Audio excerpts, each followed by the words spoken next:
You're listening to the Breadcrumb Mojito podcast, hosted by Conor Wow. Conor, welcome.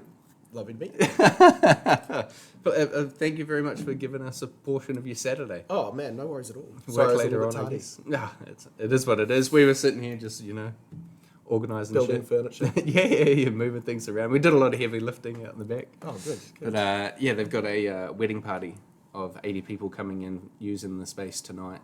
That have they've hired out the restaurant across the road for the whole day. They're getting married at the museum. Oh, And lovely. then they're here for like the first dance party DJ setup. Could not have chose a better venue. Exactly. Legitimately. Yeah. I was like, this is perfect. And they're all in like a very small little district of each other. Yeah, So that's they actually can really tidy. Keep cruising. Plus, again, the domain's awesome for a wedding. Yeah, Like, yeah. real tidy location. For sure. But yeah, welcome, dude. Thank you very much for your time. My pleasure. And as we kind of talked at the start, we normally kick it off with an origin story. How did you get into hospo? Because now you are currently bar manager of Little Jimmy's. Restaurant manager. But I do whatever I need to keep that door open. Yeah. Glorified janitor would probably be hard to describe. I do a lot of cleaning. Yeah. No, God, origin story. So I started at the Oak Room down on Drake Street, but I guess it actually all started when it was my mum's redundancy party from Random House Book Publishing. Okay. So I'm sitting at the bar, drinking a cider, of all things. Don't know why I remember it through my drink. But bar owner, Rahini, came up to me, who's got a bit of a sorted past now. Yeah. Been in the news for some of the wrong reasons. But anyway, came up to me and basically they were looking for staff and said, would you like a job? Completely out of the blue. And I kind of didn't really think about it on the night. Went home, had a sleep, woke up the next morning and thought, fuck, I actually could use some money. Yeah. So sent an email in, my CV, which at that point was basically like university education, high school education, not much else on there apart from like maybe some side hustle jobs, a little bit of painting here and there, a little bit of building tradie work, but nothing of any caliber. Mm-hmm. Brought me in for a trial, and I guess sort of fell in love. At the time I was doing a degree in cinematography at Unitec, and thought the film industry was going to be all that for me. Which is part of the reason I need money, because university bills are quite hefty these days, or they were back then anyway. I felt so.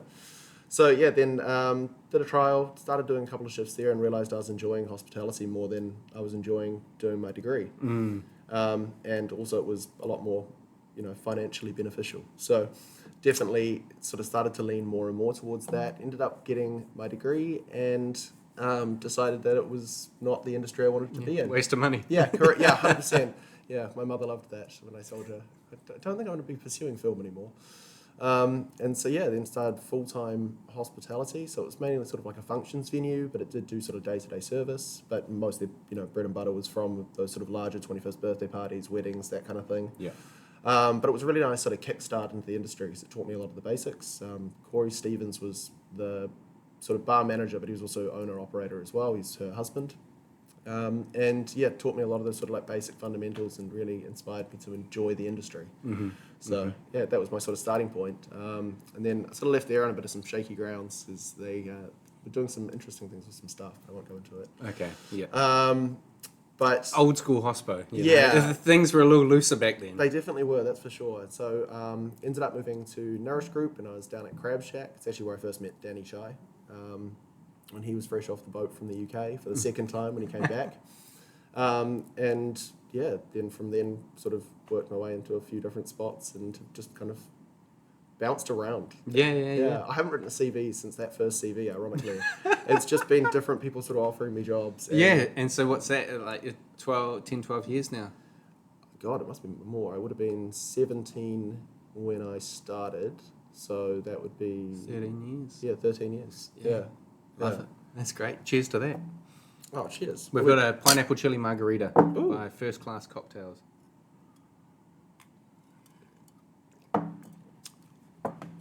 Oh, that's delightful. Lovely. I love a bit of tequila in the morning. Yeah. Way to start off fresh. Yeah, it really is. How many of these do you do in a day? Well, I try and normally do 3 sessions a day. I was going to say, by the end of it, you must be feeling... To be fair, the third interview is always the hardest. I was going to say, it must be the best.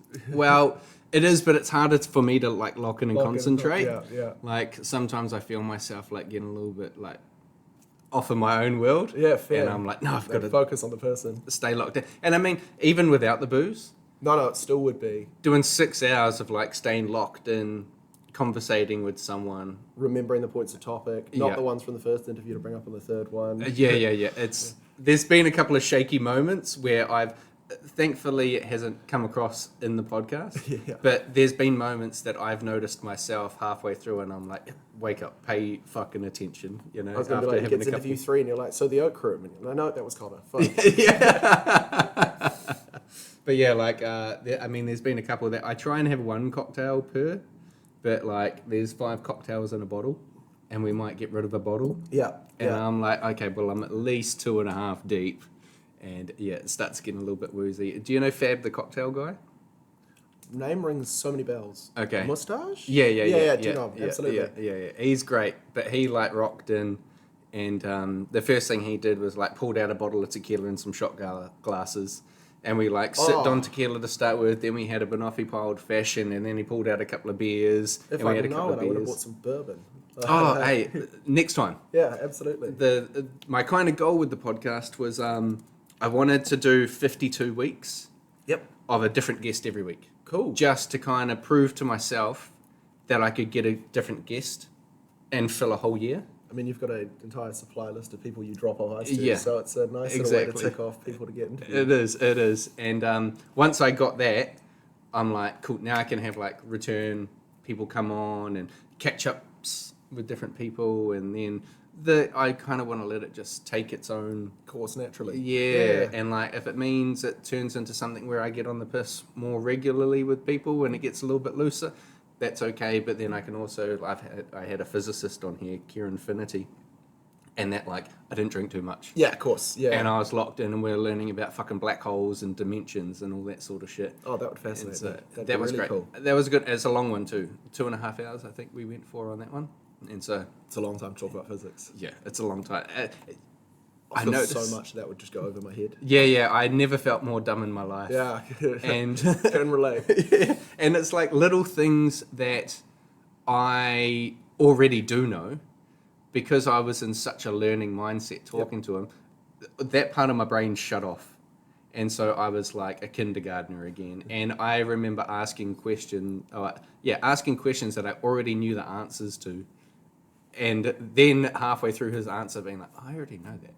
Why? Still, nothing wrong about learning it all again from a physicist. Well, He's probably exactly. very well, versed in that subject. For So, sure. And I know that in those learning moments, like, I kind of shut off a little bit and I've just got to stay locked in. But yeah, no, so that's quite interesting. So 13 years in the industry now.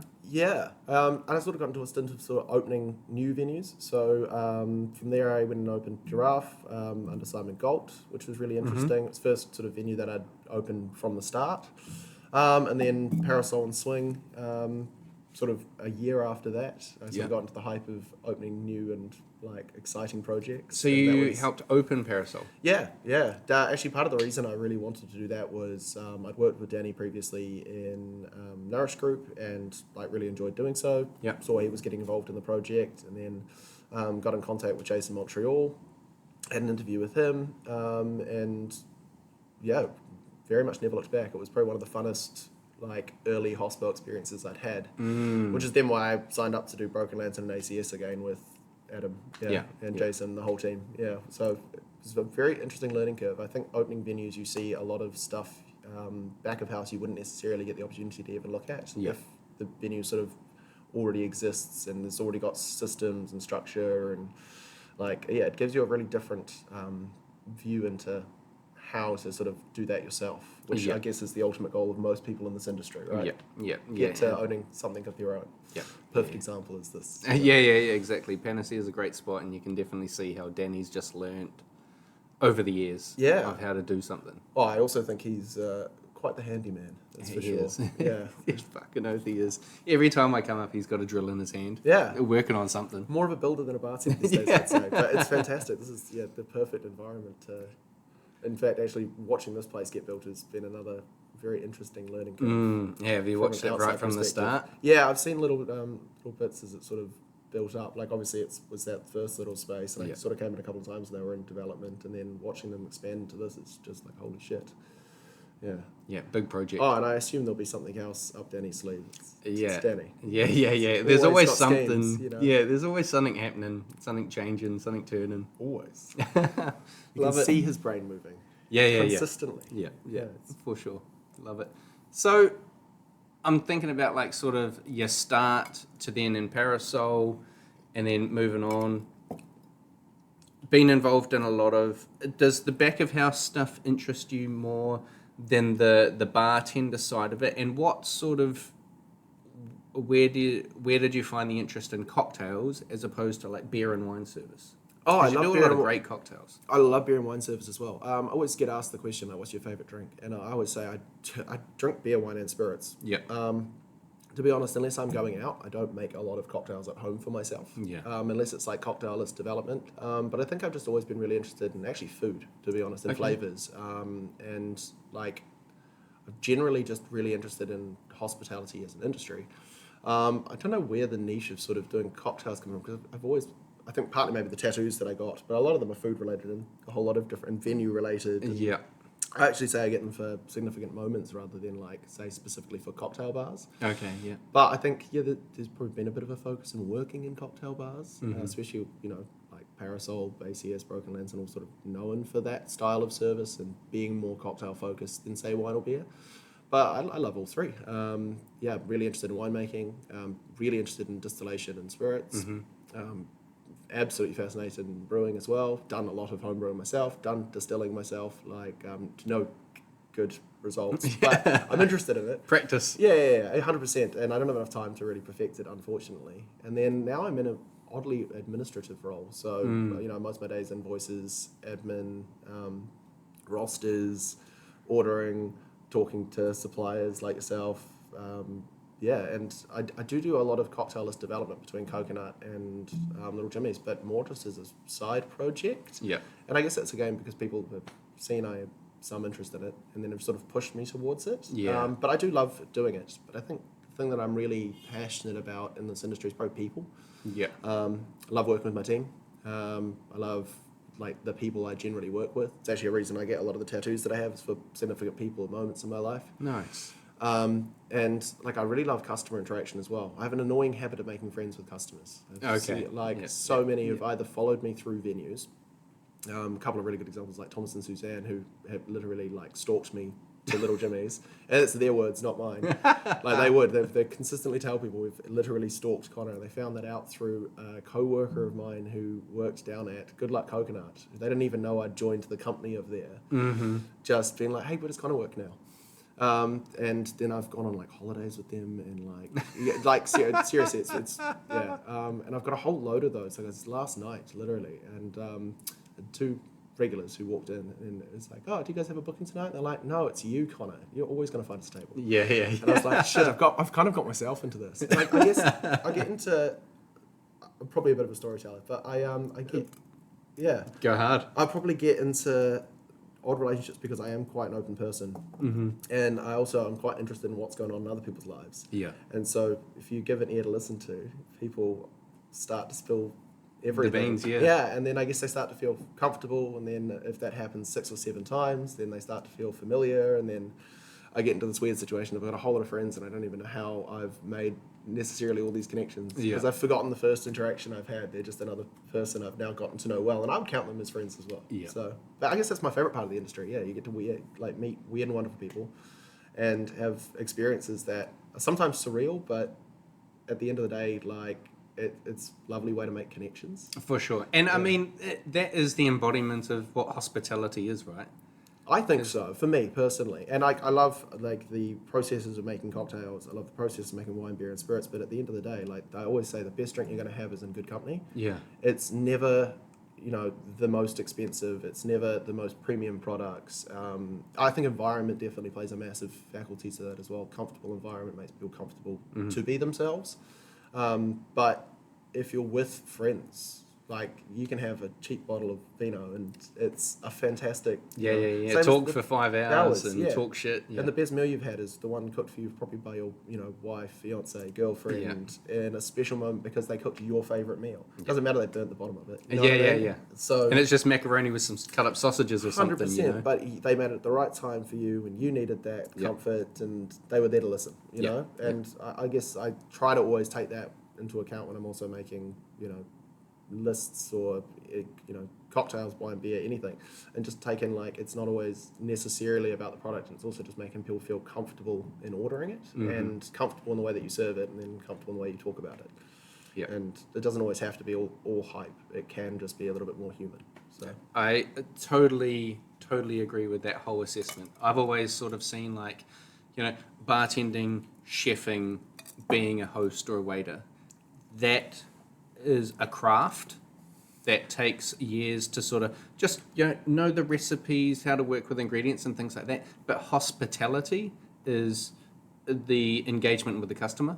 Yeah, and making them agree. feel welcome. And at the end of the day, they're the people that are paying your wages, and they're the people that are keeping the doors open. So without them, you don't have a job anyway. So the craft is useless. Oh, I completely agree with that sentiment. And you're completely right. It is a craft. Like, it's, a margarita, if you follow the specs, if you shake correctly, if you get cold glassware, if you're using the right ice, you definitely want to tick the boxes of, specific categories. But at the end of the day, like, if you gave the same tools to a monkey and you showed them how to do that, if they had the same tools available to them and they had the same care to bother to get the cold glass and to make sure that their ice is clean, to clean their ice bowl properly and all of those kind of faculties, the margarita is going to be the margarita. Yeah. And there's a difference in serving it with a smile or, serving it with on your face. Or, when someone orders, mojito's a great example. Bartenders tend to hate making them. I actually fucking love mojitos. I love making them as well. We do crushed ice by hand, and I find it it's a fun exercise to crush ice by hand, but then two, it's also a bit of like showmanship, but it's also just a really fucking tasty drink. Yeah. Like, who doesn't like a mojito? It is so tasty. I don't know why people don't enjoy making them. But it's the same thing, when someone orders a drink and you go, 5 mojitos. You can literally see it on someone's face if they want to or not want to make that drink. Yeah. But I guess I've always taken like those kind of, that drink actually is a really good example of, I like pressure. So like, there's the difference between getting, fubard and, when you get 17 dockets and they're all the most difficult things to make and it's products all over the fucking bar, or you're low on a couple of things. You're like, fuck. So you go to the supply room for that. Like, if you embrace that challenge and you enjoy it, people can actually see that in the way that there's a whole lot of bartenders that I work with at the moment, and you can actually see the ones that thrive are the ones that enjoy that little bit of spark. Yeah. It's funny, actually, I was talking to, it's one of my waiters, and he works at One Tree Grill as well, and we got absolutely fucked on a lunchtime shift, and he just went, Connor, I think we enjoy this. Big smile on his face. Yeah. At the end of the shift, I think we actually choose to do this and enjoy getting fucked. I think that's why we're in this industry. Because I think this is the best shift we've had together in a while. And it's been the busiest shift, and we definitely could have used an extra 2 sets of hands. Yeah. I'm glad we didn't have them. Yeah. I'm like, what a fucking good sentiment. He's so right. Because, like, if I didn't have those high pressure moments of running around like a headless chicken, I don't think I'd be having fun. Yeah. And I think customers actually see that, because it was a really good day for tips as well. But they see that we are genuinely living off of it, and it is probably one of the best shifts I've had in a hot minute. And we got absolutely rinsed, sweaty, covered in shit at the end of it. Had bits of coconut curry down me. But it was a blast. Yeah. And I live for those moments. Brace yourselves. It's sponsorship time. I know ads can feel like the Broccoli podcast, but today we're talking about the Bar Society, a company I own and operate. So think of it as supporting my broccoli farm. This goes out to all cocktail lovers and hospitality pros. Are you ready to elevate your drinking experience? Introducing the Bar Society, New Zealand's leading clear ice supplier. Whether you're stirring down a classic old-fashioned or crafting the perfect gin and tonic, there's no substitute for crystal clear ice. Not only does our ice look stunning, but it also melts slower, keeping your drinks colder and your flavors perfectly balanced. From home bartenders to high-end establishments, the Bar Society's here to bring your beverages to the next level. Order today and see why we're trusted by the best bars and restaurants in New Zealand. Visit thebarsociety.co.nz and let us transform your drinks. The Bar Society, elevate your drinking experience. 100%. And to be fair, I've got to agree with exactly what your waiter said. I always noticed when I was still in bars, the busier the shift, the more enjoyable I found it. And the less mistakes I'd make. Because you're locked in. I always say slow shifts, lots of mistakes. Yeah. Always. Yeah. When I watch my waiters start to dawdle and I start to, your mind wanders and you start thinking, what am I going to be doing next week? Or what's the cocktail list going to be like in summer? Or, I've got, message that supplier. As soon as my mind starts to drift off of service, suddenly it's like, why did I not put that order through? I have 2 tables. Exactly. But you can do a section with 25 tables and everything's in order. Everything's because it's what is it called? The zeitgeist. You attach yourself to that being a flow state. Almost, definitely in a flow state. That's how I sort of imagine it. And hospitality is very much a flow state. You can see it in busy bars where people really just lock in. I was in a bar in Barcelona, and there's this little weapon. I wish I'd gotten her name, but queue of people. So literally taking orders 5 at a time, classic 3 deep style, payments as she's making the next person's drink, and working with her bar back. And you could just see the 2 of them were in flow, the way they were moving with each other. Probably did this every fucking night, which is why, and they probably were quite tight. Yep. But literally passing shakers to each other, passing bottles over as they needed citrus, no talking because it's a fucking nightclub, you can't hear anything. But you could just literally visually see that they were in flow state, and me and my husband were just sitting there this is amazing. Yeah. And they just pick up on each other's non-verbal cues.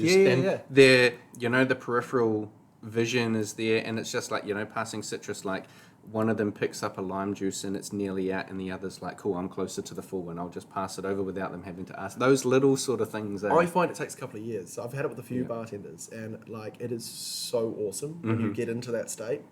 It's dancing. It's a form of dancing behind the bar. But it's when, you're garnishing their drinks, prior to them even, getting them in the tin because you're seeing their dockets come up. Yeah. Or one of the ones we do quite often at Jimmy's or Coconut is it's, one on beers and wines where the other one does the big cocktail dockets, just so that there is some staggering of dockets are coming out in the bar. Yeah. Or, it's preparing glassware or, restocking but in an efficient way where you're not getting in each other's way it's genuinely incredible. I've probably had it with really good with maybe 3 or 4 bartenders I've worked with, and it's always taken a couple of years to kind of find that mesh. But while Gigi's Francesco, we probably are the best example of that, but literally I would call it dancing. We moved so efficiently together, and it was just knowing each other's non-verbal cues, body language, movement, how people actually physically move in a space, and without even intending to, changing the way you move and then changing the way they move so that it is very uniform and works really cohesively. It's an awesome experience when you're in it, though. It's a lot of fun. It feels it's very bonding as well. 100%. Yeah, he's still one of my really good friends. He's now in Nepal, I think. Well, no, she's back in Italy. But we're in contact regularly, and I haven't seen him in probably 3-4 years. But I have a lot of friends like that where I've done long bar stints with them, and now they're international citizens of the world. His wife's Japanese, he's Italian, but they've lived all over the show. And I hope they come back to New Zealand, but who knows? It might be 10 years before I see him again, but I'm sure we'll be back to the same friendship when I do. So. Yeah, for sure. I've always because Hospo has so many different cultures and people come into it, and a lot of travellers do it and things like this. If you're an accountant and you're working in the same office building, there's not a lot of, travellers coming through on a 6-month visa. And so you are always with a core group of people, whereas Hospo is such an industry where you get to meet such a wide breadth of people and keep those friendships and sort of have connections all around the world and be able to follow everyone's journey and things like that. I just think it's one of the really good things. I hate Facebook and Instagram for so many reasons, but I think it's one of the really good things about it is I have managed to keep in touch with so many people I've, and previously I would have done short little bar stint, they would have gone overseas. I'm not going to write people letters. Yeah. Do you know Postcard. what I mean? I'm not. It's. Maybe I would have back in the day, but I can't picture myself having the time and effort to go and do that. But I do. I keep up to date with people's stories. I constantly see little snippets of people's lives, and it does. It keeps you in contact with humans. All over the globe. It's awesome. Yeah, it's great. I've always kind of likened working in a bar or a kitchen or a restaurant is like going to war. Yeah. And you're with like your brothers in arms. It's like, cool, there's an army of people that's about to walk through the doors. When I say your weaponry is your drink slinging, your food, you know, and it's very much like going, well, I say that often actually, and we are the front line of the trenches. Yeah, 100%. 100%. Love that sentiment. It's something I've actually said to a lot of my staff right before, like, say, Valentine's Day or like Mother's or Father's Day, which are big days for us. And it's always just like, prepare for war. Yeah. You know, let's go. Yeah. And it's just also, it's get your mise en place done. It's just a funner way of saying it, right? It's like, get your garnishes fucking ready because you're going to need them. You don't want to be cutting mid-shift. Like, it's prepare your battlements. Yeah. And it's the best way to, I think, like, indoctrinate your junior staff members as well. Oh, 100%. It's just like, you know, say you've always got to have, you know, your light cheese on a stick ready to go and have your mise en place done. And the junior bartender that's in charge of that, you know, you told him to do 15, but he does 5 or something like that. And then you get slammed and those 5 are gone in the first 30 minutes. And then it's a great just introduction of like, oh, okay, this is what it means. Like, this is why we're prepared. And just learning on the job is great. It's actually funny you mentioned that because I was just having this conversation last night with one of my junior bartenders. But I work with a lot of very young people, a lot of them in their like early 20s. Actually, we've got people under 18 who work for me who are floor staff and runners. And a majority of my team's average age is probably 20. Yeah, well. I have older people who do work, but they're more like bigger positions. But a lot of the day-to-day people I work with are very young. So they make a lot of mistakes. I've also made more than I can count. I've made all of the mistakes they've made multiple times. But it's a really fine line between stopping mistakes from happening and allowing them to happen so that people can have a learning curve. Because if I'd never made mistakes in my career, I would never have grown. I wouldn't have learned anything, and I wouldn't be where I am today. So as much as, you know, like as a restaurant manager, you want to protect your baby as much as possible. I don't want any food to ever come out wrong. I don't want any orders to be taken wrong. I don't want any coursing to be wrong. I don't want any drinks to be wrong. If it was always perfect, my team would never grow. So it's kind of give a safety net, but also allow people to make a lot of mistakes because the more they make, actually, the better they become in some way, shape, and form. So it's a really fine balance, and it's one of the things I've actually, in probably the last 5 years, learned the most is just to not worry so much about people making errors. I'm there to pick up the pieces. That's my job as a restaurant manager. I'm there to smooth over any of those bumps. But at the end of the day, humans are humans. We're going to make mistakes, and we're going to grow and learn from them. And, for sure. And I probably get a better team at the end of the year because they all make some boo-boos now and then and upset someone once in a while. And if they weren't to do that, then we would just stagnate and never actually grow as a team. Totally with that 100%. And out of those mistakes also comes an opportunity to learn something different. Say the wrong food comes out for a customer, they then get to witness how conflict resolution happens between you and a customer. Whereas if they never made a mistake and that never happened, when that does happen and you're not around, you might end up having a customer leave really unhappy. Correct. And you're fucked. I witnessed that recently. It was a person who just couldn't be served, came to the venue. Wasn't belligerent or anything, but was of a demographic that just didn't need alcohol. Clearly he had consumed enough in his life. No, more just probably had a problem. And he's been banned from a few venues around us. We actually know of him. But anyway, I was in a meeting and I sort of overheard the story afterwards, but it was one of my co-workers who's in his 20s, like he's 23, he's very young, asked him to leave. And word for word, I couldn't have done it better myself. And you're like, for a 23-year-old to tell, you know, someone in their 60s, really unfortunate, man, but today's just not going to be the day we can serve you. I do recommend, like, maybe going home, you know, but if you would like a glass of water or anything before you go, we're happy to help you out with that. And I was like, but couldn't have done it better. And the guy just had nothing to say, you know, because it was so polite, so genuine. So we're still offering you something. We're not going to charge you for it. And I loved that as a way of, like, watching someone develop. And I don't know if he learned that from me, and I'm not going to take any credit for it. Like, genuinely could have just been something he'd picked up in his own life, but watching 20-year-old charismatically basically bounce somebody is in a way that they're not offended as well. It's just glorious. I was like, fantastic work. And from knowing that person, you know, because worked with me now for 2.5 years, like knowing that person when they came in and could barely talk to a table, it's awesome to see. To confidently do something along that metric, which again, when I met them, wasn't at all in their facility.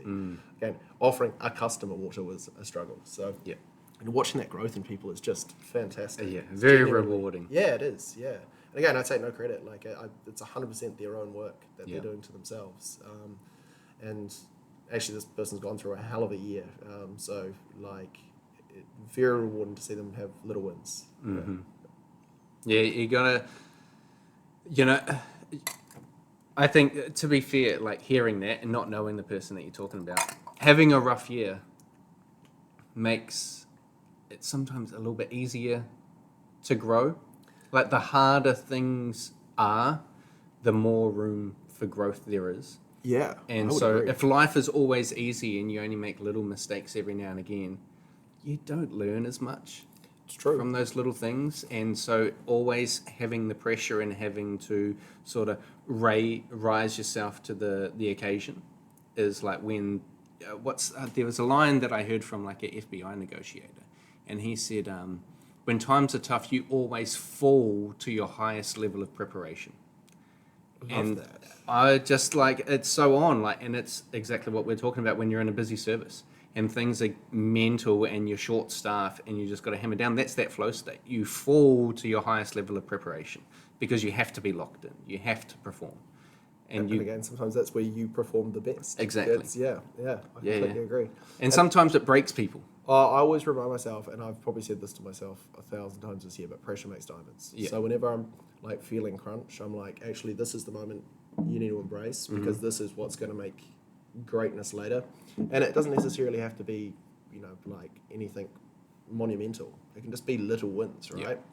But it's that mentality of I'm having a shit day, but I'm still going to show up and do the thing. Like it's such an amazing mentality to hold on to. Yeah. And I always remind myself that it will make me a better person. And maybe not today, maybe not tomorrow, maybe not next year. But at some point I'll look back and go, fuck. Because I remember looking back, when I started in this industry to where I am now, and going, shit, if I saw, never saw myself as a restaurant manager, never saw myself as a bar manager, never saw myself as doing like the style of service and cocktailist development and things I am. So little 18-year-old me would have gone, fucking...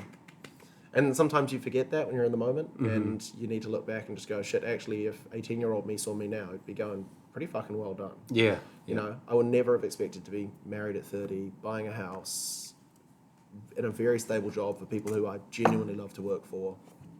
Like, tick, tick, tick, and fundamentally those are like your life goals, right? But it doesn't mean you don't have a bad day. It doesn't mean you don't have struggles. So, it's an interesting perspective to take a step away. And also, I take that to the restaurant where I find sometimes, like, I get a little bit too close to the paper. Yes. And, like, you see the little rip in the furniture. I'm there every day, like, every fucking day. So, the little rip in the furniture, the little scratch in the window, the, like, slightly off-kilter logoing that wasn't done properly, that every day I look at and it drives me nuts. Like, which I'm not going to get fixed until another car smashes into our building. Has that happened? Yeah, it's another whole story. Oh, I'll way. tell you about that in a minute. Yeah, but and then they redid the logoing and it was slightly off skew, and there's a fence behind it that lines up underneath, and so I can just see how unlined it is, and it just drives me mental. But I go, customers who walk in, honestly, on a daily basis, go, this venue's beautiful, and so you've just got to take a step back and not see the tiny little blotch on the couch because you remember the person who spilt their spicy tomato juice. Yeah. Because other people don't. And when I go into someone else's venue, man, I don't see that shit. Because it's a new... I walk in and have the same effect and go, wow, this place is awesome. And it's only when you're there so often that you become so close to the picture that you start seeing the lines of the paintbrush. Do you know what I mean? Yeah. And so totally. I do remind myself I just need to take a step back every now and then and just relax, because otherwise you do just get a bit pent up. And like, smell the roses, enjoy it. This industry is about fun. Yeah, well, exactly. Exactly. It's my boss at the moment, Guy, owner of Luna Group, and he always like just subtly reminds me like this should just be fun. So always try and make it fun. And genuinely, I completely agree with that. This industry is about having fun, and if you're having fun, customers have fun. And it's kind of that full circle of what you put out, you get back. And we're in an industry of people enjoying themselves, right?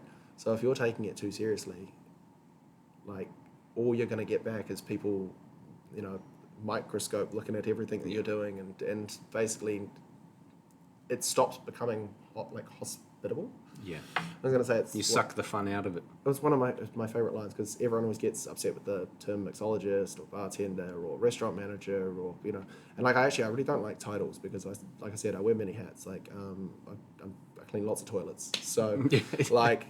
glorification of a job is not necessarily what I want, but I always say if I was to describe myself, I would say I'm hospitable. That's what I say my job description is, and I try just remind myself of that. Like there's many facets to what I do, but at the end of the day, like being hospitable is what I guess the core of it is, and it's what I would like to see myself as being. And I try to be that in my personal life as well.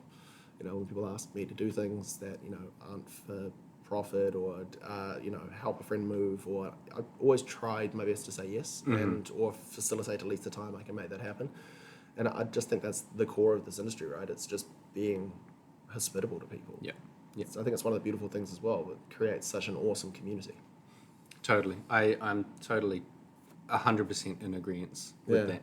I heard it now that I've switched out of the bar and am more in the business sort of side of things. I was reading a book and it had a line in there and it essentially said, to be successful in business, you have to be as useful as possible. And it clicked for me that is just like what hospitality is itself. Like, even though I'm not behind the bar making drinks for people and making them feel welcome, I'm selling them ice, back of house, but I still have to be just as useful as I was in the bar. Yeah. And so that's, making sure you got the right size, the right glass, is it the right level, the right numbers in the box, it's delivered at the right time.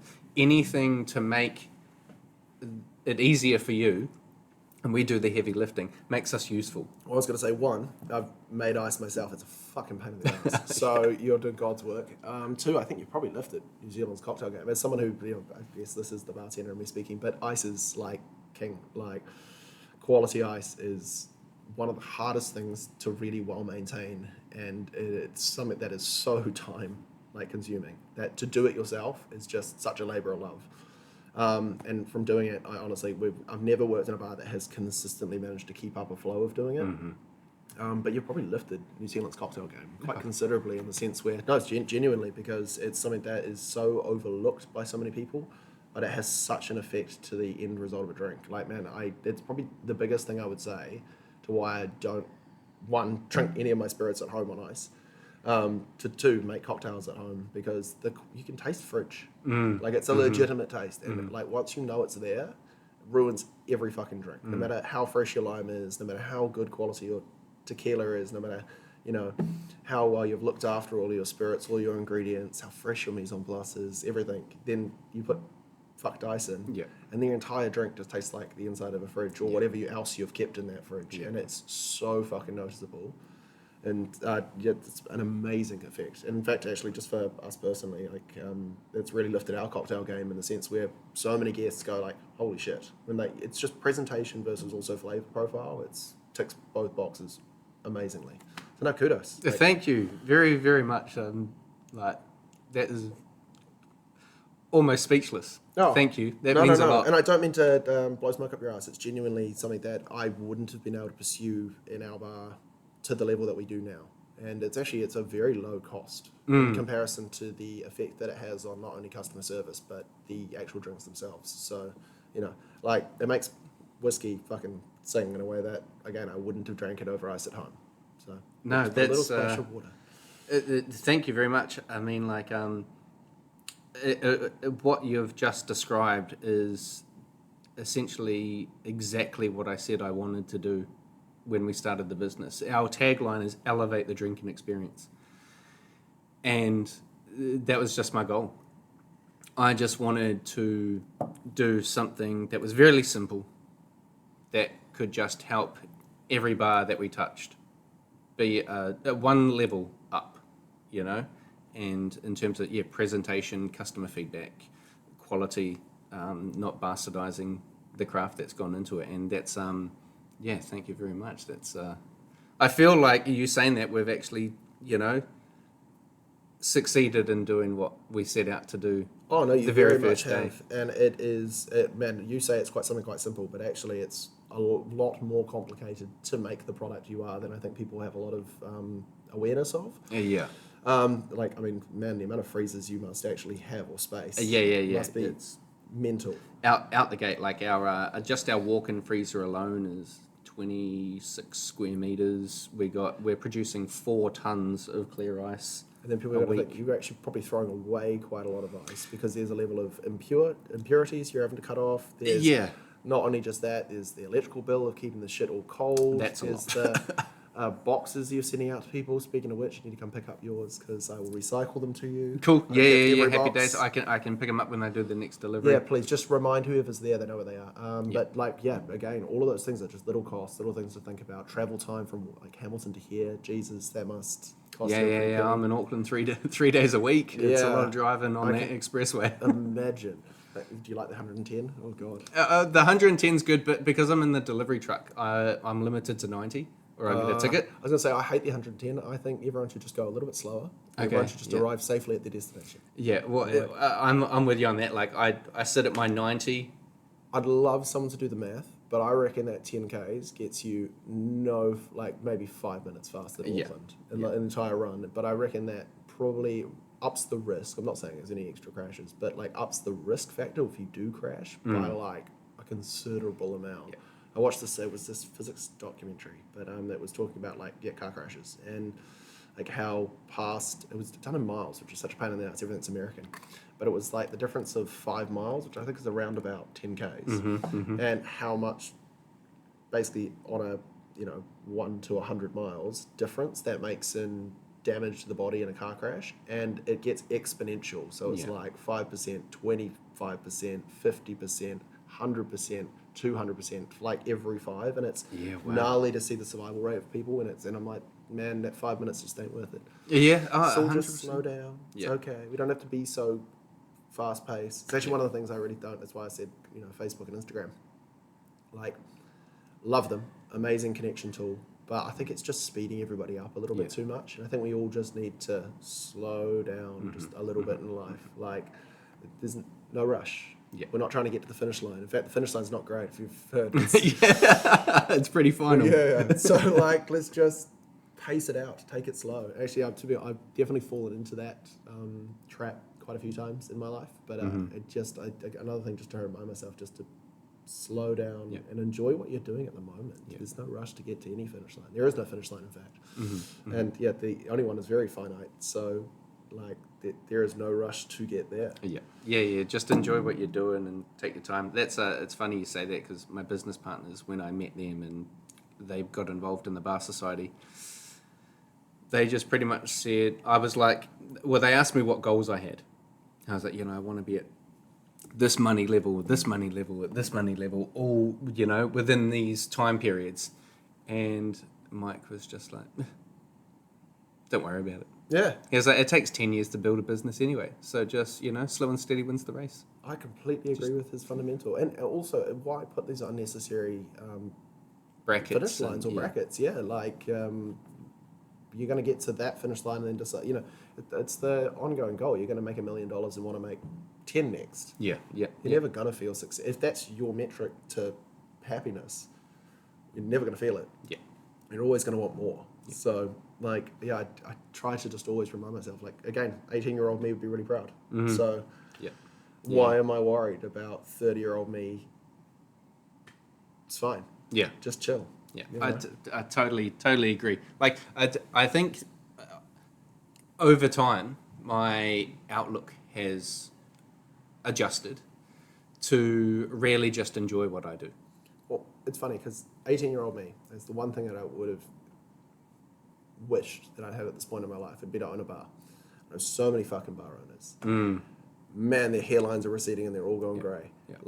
And there is so much joy in owning something and having pride in what you 100% is still a goal I would want. But actually, the older I get, the more I realize I'm not ready for it. And it's not actually, I don't think I could operate it because I do now. It's a skill that I know that I could do. It's more the uncertainty of market, clientele, location.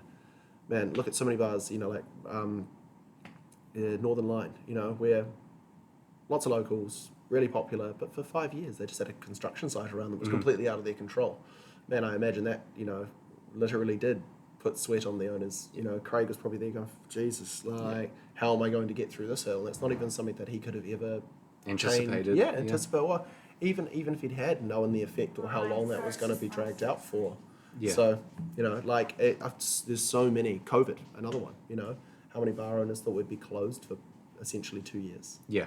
Yeah. And that they'd still have to pay their rent, their overheads, all of their staff, everything. Make sure their staff are not only like well looked after and fed and paid, but also entertained, because they're all sitting at home and doing nothing. Yeah.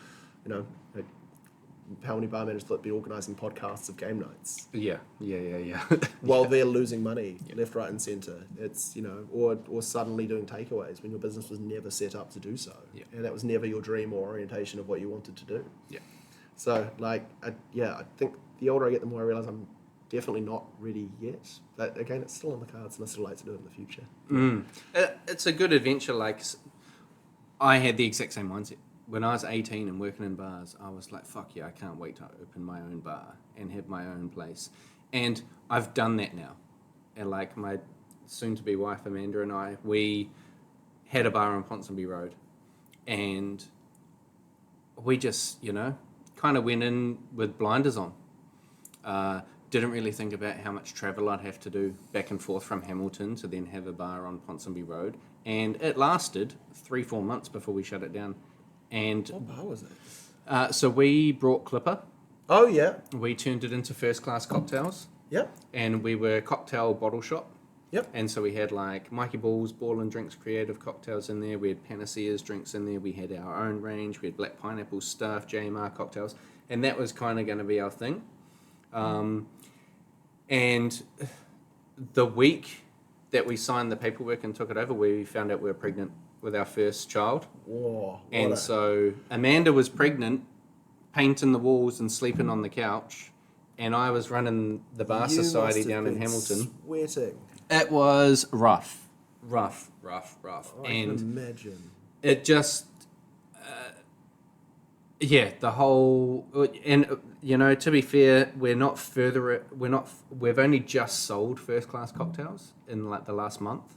Oh, exciting. I didn't know that either. The bottled brand, so we've sold it to Christian and Stu at The Perfect Pour, so you might know. Both amazing people.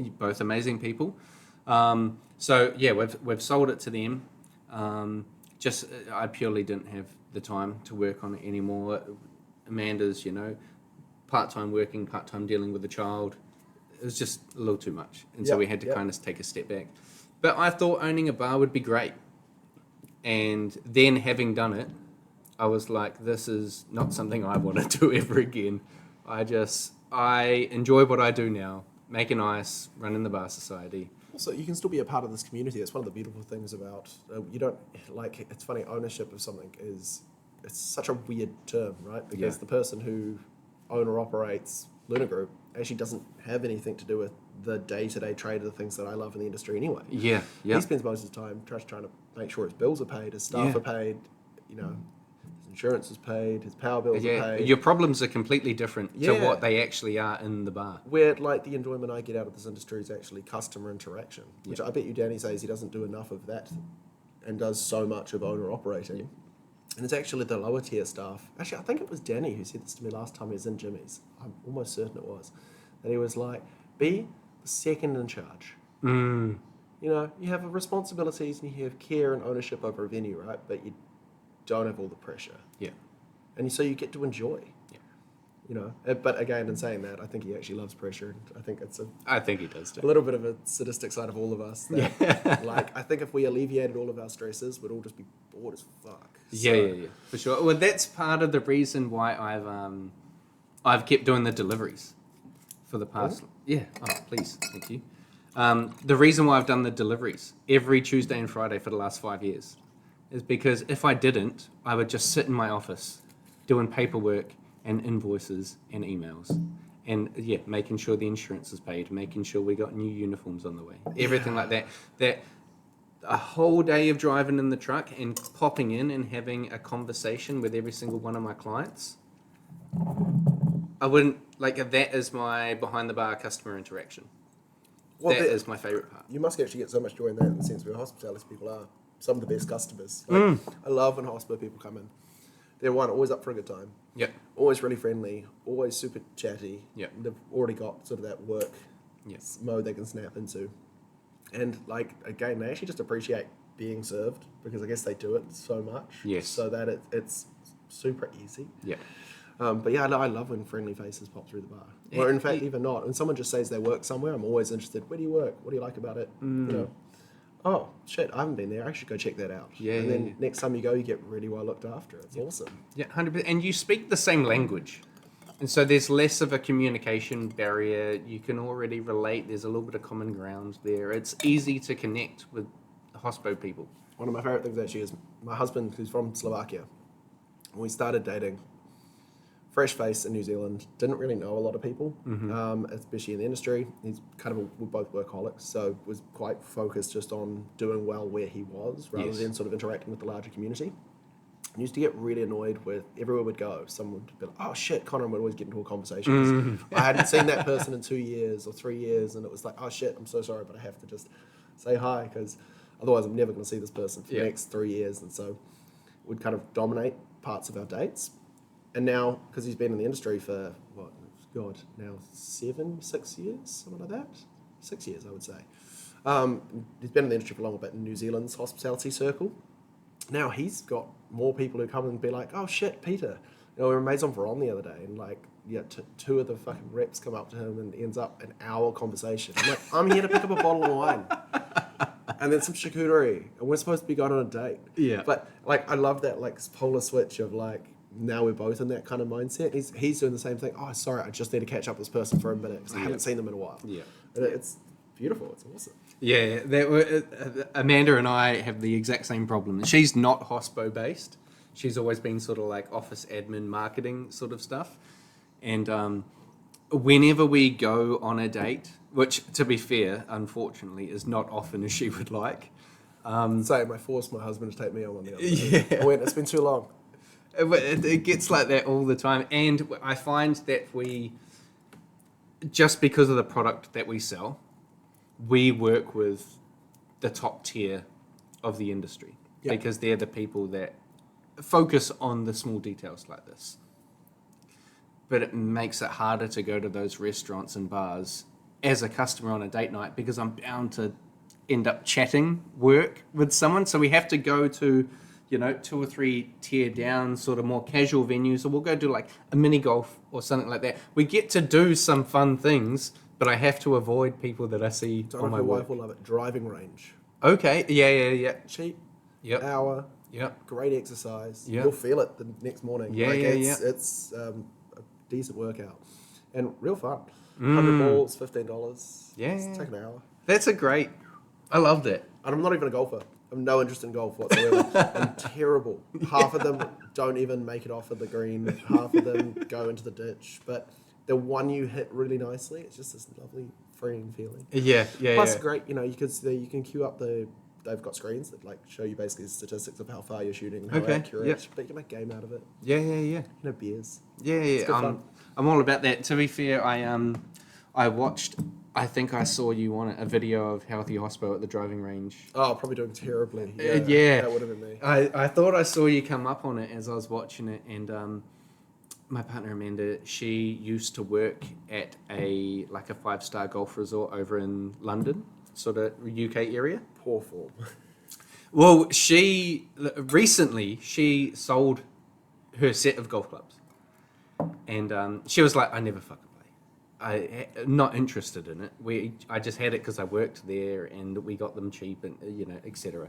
But we did talk about when I saw that. I said to her, I was like, "How about a driving range?" And she was like, "Yeah, I'd go do that. We'd just go knock a couple of balls." Yeah. And I'm like, "Sweet, that's great. Let's organise a babysitter, and we can just go somewhere and hit balls into a net." It was super cute. When we were doing the Healthy Hospo thing, and it was like, I don't know how they allow this to happen, but it was like these 2-3-year-olds, which your baby's too young, but when it's a little bit older, driving with these little tiny little. Oh, really? Yeah, and I found it the most funny thing. I'm like, this is also super dangerous because they're still clubs. Yeah. But sure, obviously it's a thing. But they seem to know what they were doing better than me. So to be fair, and Xander's 14 months now, man, you just see he's switched on.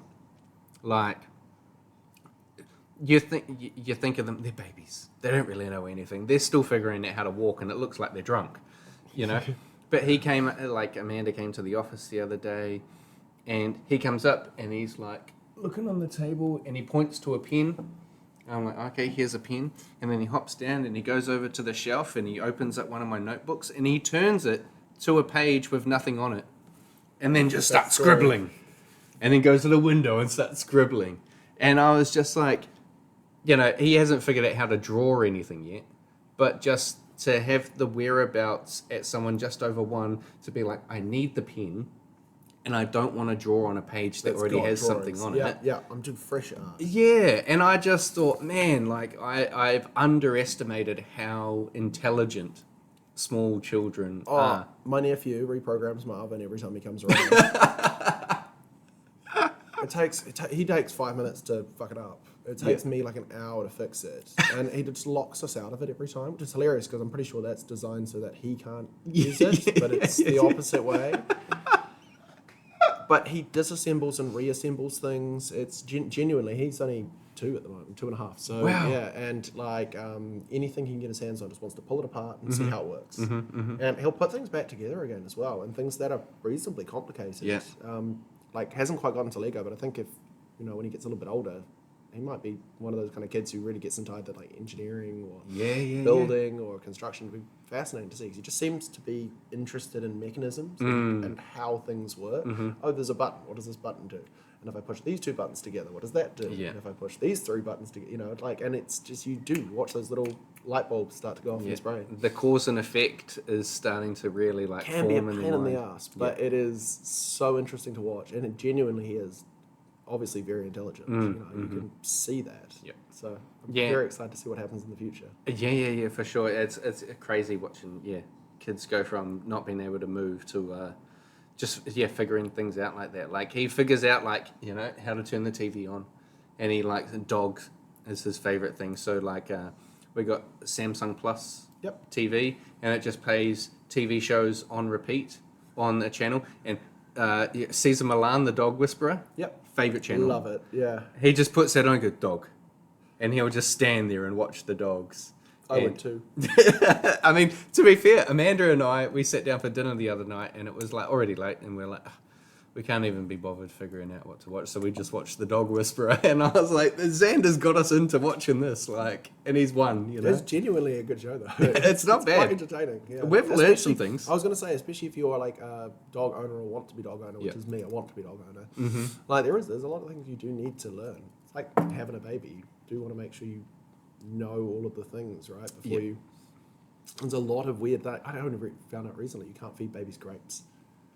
Choking is it? Yeah, you cut them in half. Yeah.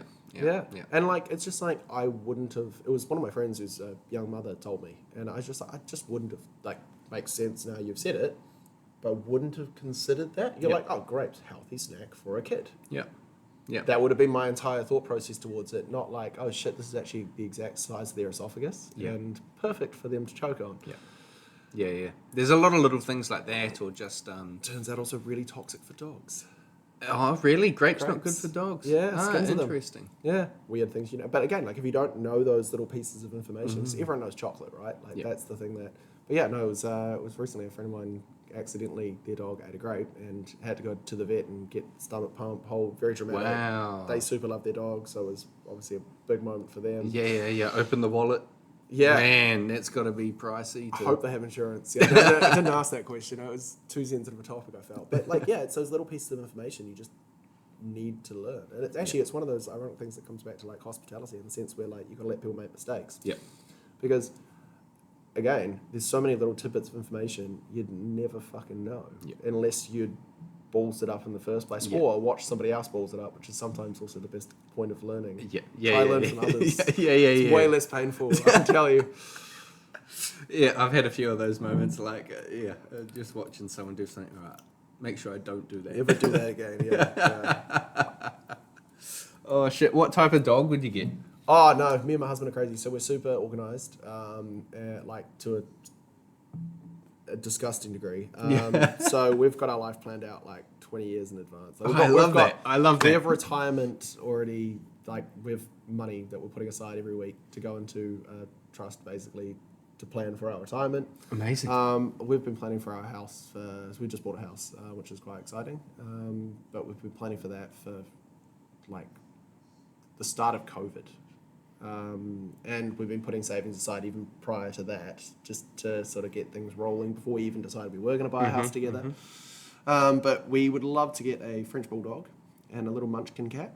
Okay. You know, munchkin's little tiny legs, ragdoll breed. Yeah. She's surprisingly very little genetic defects, which you think they'd have a lot of issues because the amount of basically crossbreeding that's gone in to produce them. Correct.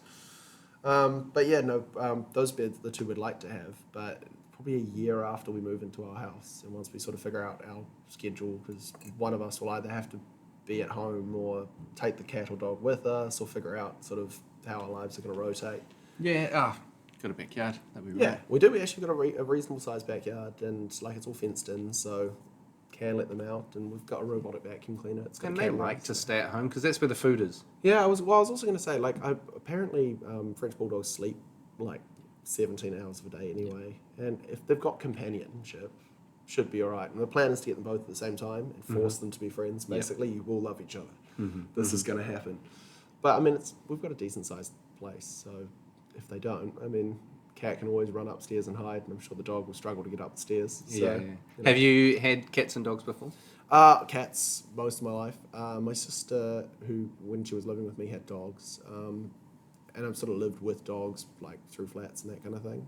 One of the big, like I used to live with a was it German Shepherd, and man, it was super untrained. It lived in a crate because it had a broken leg for the first 9 months of its life. Yeah, this wasn't when it was with us. But it was about 2 when I started living with it, and it just hadn't been introduced to people properly, and like you'd have friends around, and it'd just go mental. And it was super loving. Like it would sleep in my bed. Like the people it knew would just adore. Yep. But any stranger, anyone who walked past the house would just go ballistic, and it was quite the experience of realizing dogs, one, need safe environment from the get go, but also two, just need structure and training. Yes. Like it's really important, and the owner was busy, which is understandable, but just didn't have the time to put that into a dog that really does need that care and consideration. It's also really interesting to watch like a animal you love and care for become such a psychopath in such a quick period of time, just because it's in a position where it's scared.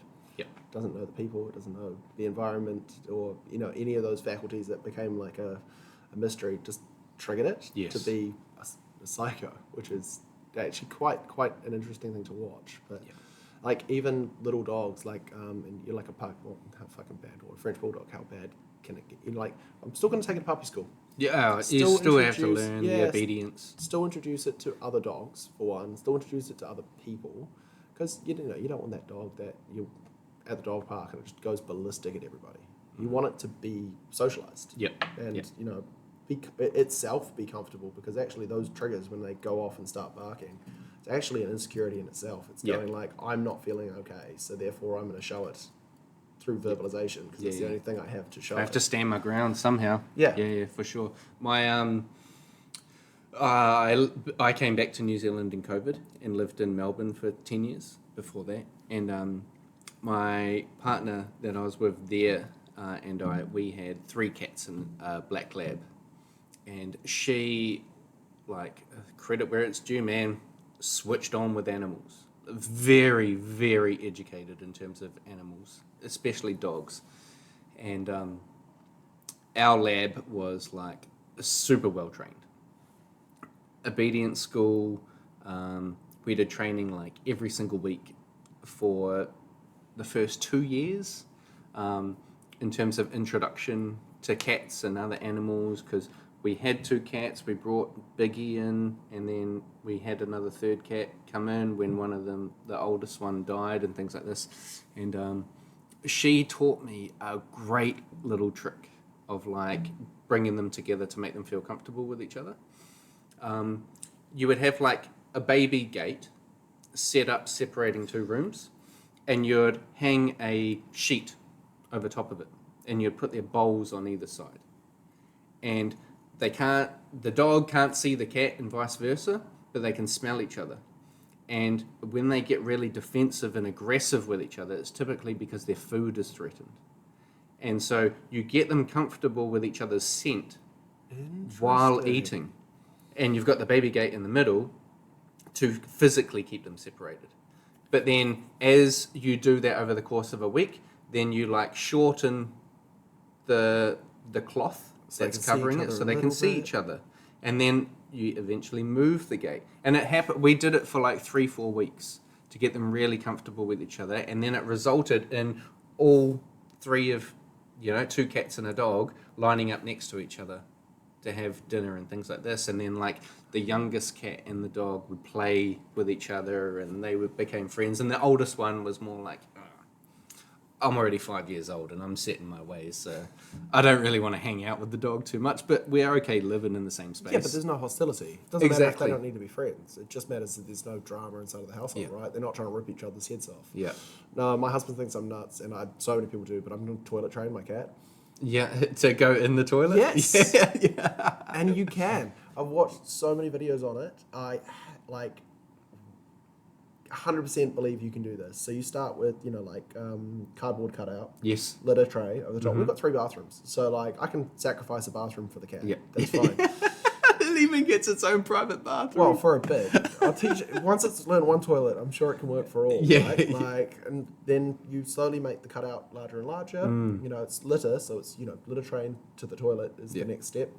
You just slowly make the cutout larger and larger and larger until it's going in a normal toilet. Yeah. And it's that slow progressionary step. Sweet litter box to, this is now a new litter box. It's just a high litter box. And then now your litter box has just got a bigger hole in the middle. Yeah. And a bigger hole in the middle.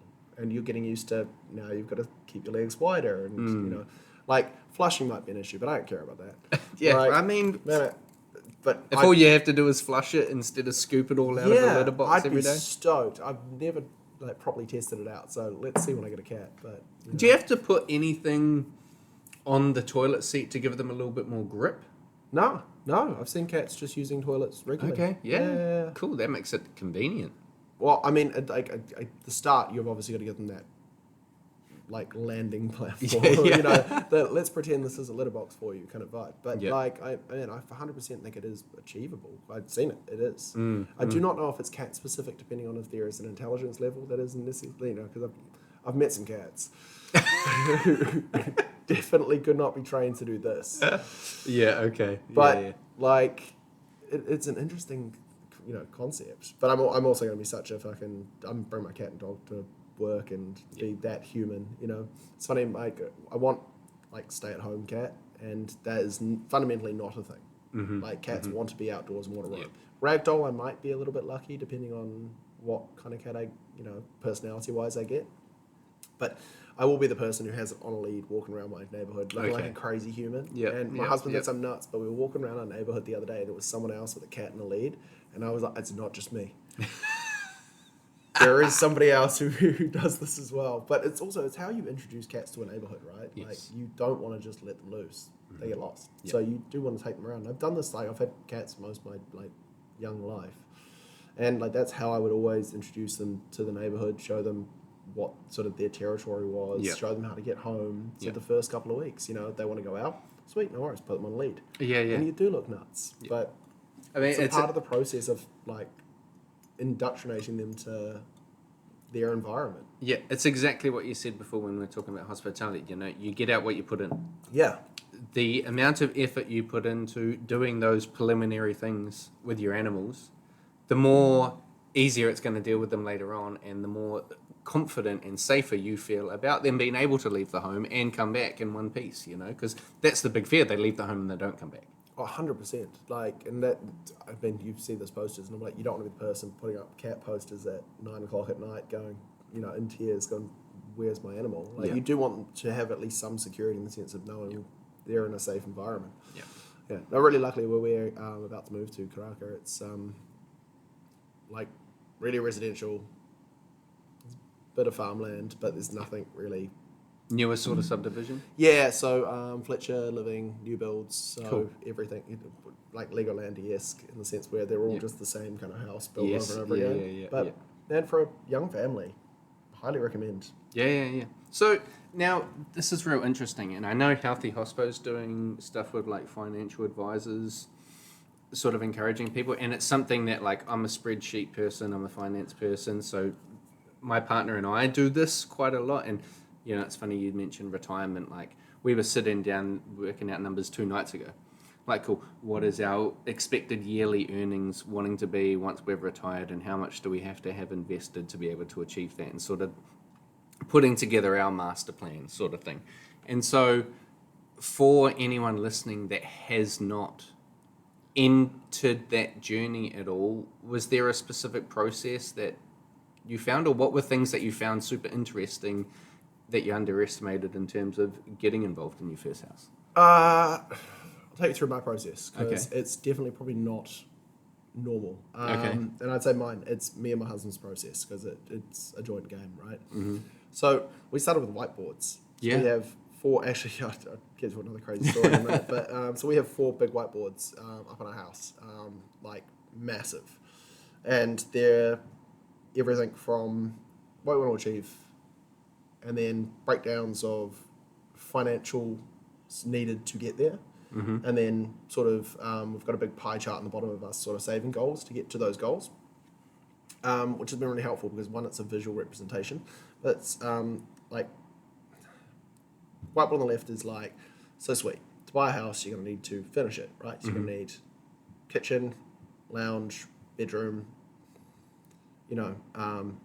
amenities, breakdown of everything. I mean, our one's excessive. It's got like 100 different points on it of everything you're going to have to buy to own a house, because you don't think of it, but like you need towels, you do face need toilet cloths. brushes. You know what I mean? And it's like the stupid shit, but it all costs. And so it's a breakdown of that. The one underneath is like how we're going to achieve to get there. So it's savings plans, what we're putting aside every week, and where we need to achieve goal-wise to make sure this happens. Then the one on the top right is like mortgage repayment, mortgage rates, estimated petrol every week, estimated life insurance, health insurance, power, water, all of the above amenities, the entire Netflix, all of those little things, and put them on there, because like there's an amount of things you don't realize you're spending money on, but you do. And that $20 a week, man, vape pods. Sounds stupid, but like you're drinking, going out, date nights. Those are things you want to account for, because you still want to have them. If you can't afford that, then what's the point of owning a house? So you've got to account for all of the things you're spending on. And then like the right hand side is like the metric on how to get there.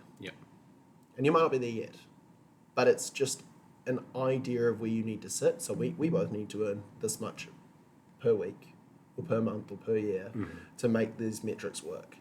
And then we looked at that, and we looked at house prices, and sort of like, again, took that again, mortgage rates, and looked at that, the bigger picture of how much can we afford, and with travel costs of living outside of Auckland and all of those kind of things. And did basically, multiple pie charts, multiple spreadsheets, and we look at the numbers once a week. Like we do. You have to. They change. They're all fluctuating. They're dependent on different things in life. Suddenly some car shit comes up and it changes a lot of graphs really quickly. You know what I mean? New windscreen. Yeah. And we do. We constantly have those conversations, sit down and look at those numbers. And when it is done mathematically, there is no like, It's not opinion based. No, it was about a year ago. We both realised we both need to pay rises. I went, shit, we would like this, we're moving towards this, and we do not make enough money. So, either downscale or figure out a different way of attacking that problem, right? But at least you're aware of the problem that you're attacking. We've also been, like, I'm a firm believer shit happens for a reason. I definitely met my husband completely when I wasn't expecting to, and it's all worked out better than I could have ever expected or wished for in life. And the same with sort of the house journey. I wouldn't have ever thought I would be buying a house at 30. Wasn't my goal. Never really intended to, like, I guess, settle down and nest, as they call it. But everything's kind of happened at the right times and the right phases for us. And I feel real blessed in the sense that I can say that. I know a lot of people can't. But yeah, it's all... The boxes have just been nicely checked as they're sort of happened. Like when we're looking for houses, we were looking for 2 and a bit years, and like never really found something that ticked all our boxes. And just one day we just went out to go to have a chat with Fletcher, which was sort of the place we were sort of honing in on what we'd liked, and we sort of decided Karaka was the neighbourhood that had the best feel for us. And walking around, we liked the design of the houses, we liked the feel of the neighbourhood, we liked the people we were seeing there, the community that was getting built, schooling really close, and the idea is to move into kids and that kind of thing later in life as well. So trying to plan ahead. And a real estate agent who actually had just sort of retired handed us over to this person named Julia, and she just went, "Oh, I've read your file and I've got the perfect house for you." Amazing. Yeah, and she sort of knew the criteria we were looking for, because we were quite open about what we were wanting, and went, "I think this checks all your boxes. Do you want to go have a look at it now?" And it wasn't like we were going to go look at properties. It was just completely out of the blue. Went and looked at this place and went, "Holy shit, yes." And then I've been on the market since, and there's nowhere I've found in Fletcher Living that has the same size land, the same amount of boxes checked in any of the developments, not just the one we specifically wanted. Well, this is the unicorn. Yeah, well, actually, funny you say unicorn, because we've used that term in our relationship from day dot. So I've kind of been this weird, like when we were looking for apartments, when we got our first apartment together, like the idea was to find the unicorn apartment. Yeah. That was literally our thing.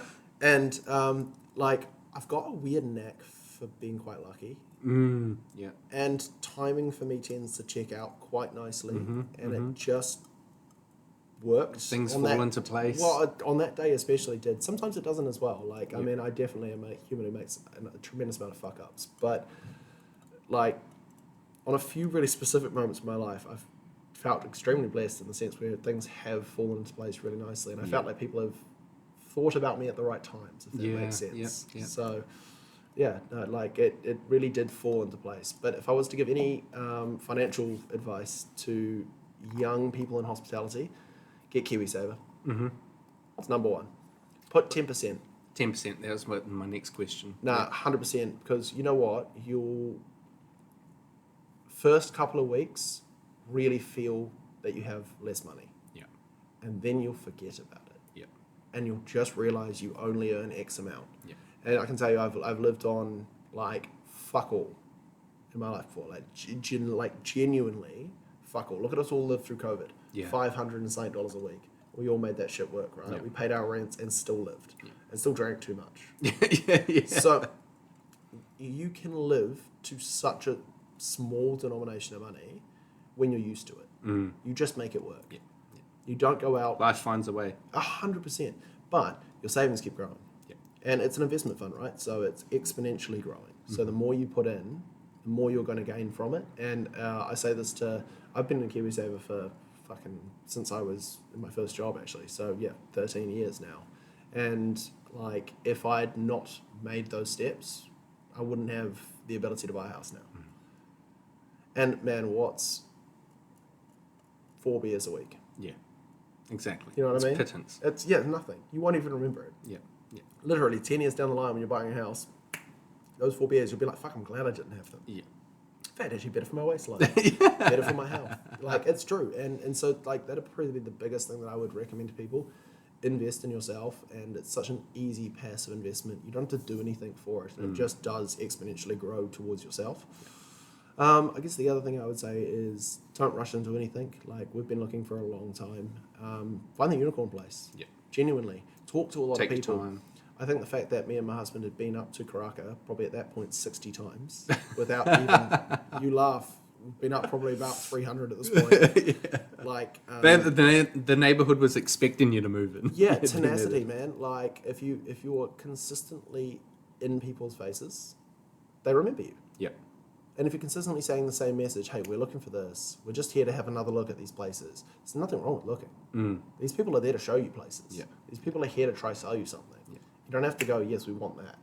But just keep sending them the same message, and suddenly they go, fuck, because they're trying to make a sale. Yeah. It's like anything, right? It's like, when you walk into a bar and you ask someone, what would you like to drink? You know they're going to drink something. Yeah. But you are trying to give them the right drink. Yes. They're trying to give you the right house. Yeah. They're not trying to rip you off. Yeah. Someone wants a cocktail, don't give them a coffee. Yeah. Just because you're trying to sell them something. But that works for housing as well. Yeah. Right? Like, they're wanting you to be happy, because if you're not, that causes them shit down the line. Yes. Same as if someone's not happy with their food or drink product. Yeah. So, like, be open with people. Have that. Actually, just be hospitable. It's the simple message of it. Just have those conversations and like really be specific on what you'd like, and have a list. We did. We had so many properties we looked at. We had literally, we want X, Y, and Z. We want a decent sized backyard. We don't want to be too close to our neighbours. We don't want to be enclosed where people can look into our property too much.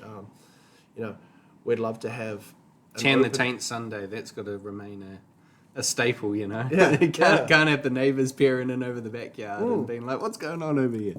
So many of those new builds though are they're stacked next to each other, and it was just like we were like, if we can.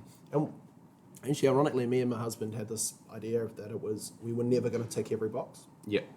And ironically, we actually have managed to tick every box, but also coming to it with the realization that you might have to make some sacrifices. Yes. And we definitely have in other ways, where you go, the bedroom's not as big as I'd like, or, you're always going to have those things. Yeah, wouldn't it be 10 minutes closer to the city? Oh, man, that was a huge decision for us as well, where it was, for the same price, if we'd bought in the city, we would have a quarter of the house. Yeah.